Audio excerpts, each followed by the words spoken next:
Well, in related news, parliamentary procedure guided by a series of rules, many of which are enforced regularly in session. But there are others that are rarely, if ever, activated, like the one allowing for the House of Assembly to reconvene at a different date than it was originally adjourned. Keishla Adderley spoke with the chief clerk of the House about how and why this is the case.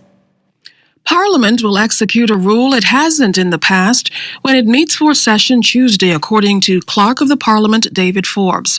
He spoke with ZNS News about the unfamiliar rule being activated in even more uncertain times. This one linked to Section 31(9) of the Parliamentary Act, allowing Parliament to resume earlier than it was scheduled at its last sitting. The Prime Minister approached the Speaker Saturday afternoon or Saturday evening and made this request of the Speaker. And the Speaker contacted me. So first thing Sunday morning, we drafted the notice to recall the Parliament.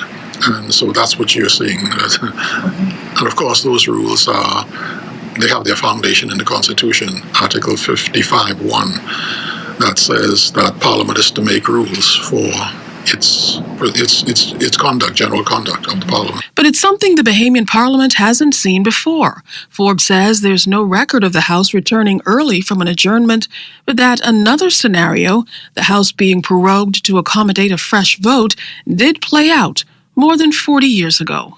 Parliament was prorogued and reconvened in 10 days' time to deal with the Public Disclosure Bill, which did not really succeed for its attempt.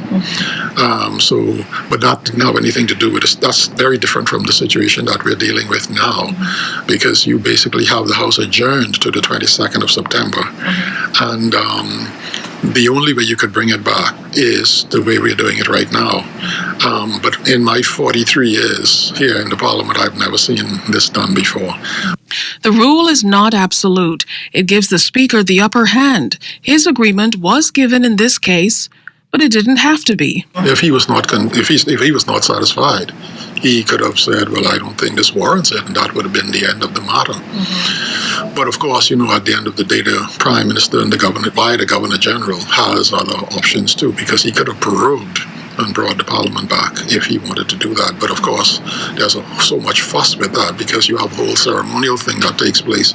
You have the speech from the throne, the assembling of the three branches of the government in Parliament Square, like how we do at the opening of every Parliament just after an election. So I don't think they wanted to make that fuss about it. According to a statement released Sunday by the Office of the Prime Minister will table the resolution to extend emergency orders beyond Friday, August 13th, come Tuesday at 10 a.m.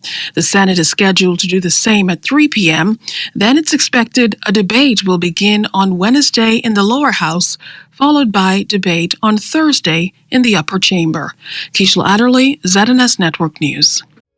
If you missed anything, we've got you covered. Subscribe to our ZNS Network YouTube channel and follow us on our social media platforms, Facebook, Instagram, and Twitter for breaking news, live event coverage, web exclusives, and much more.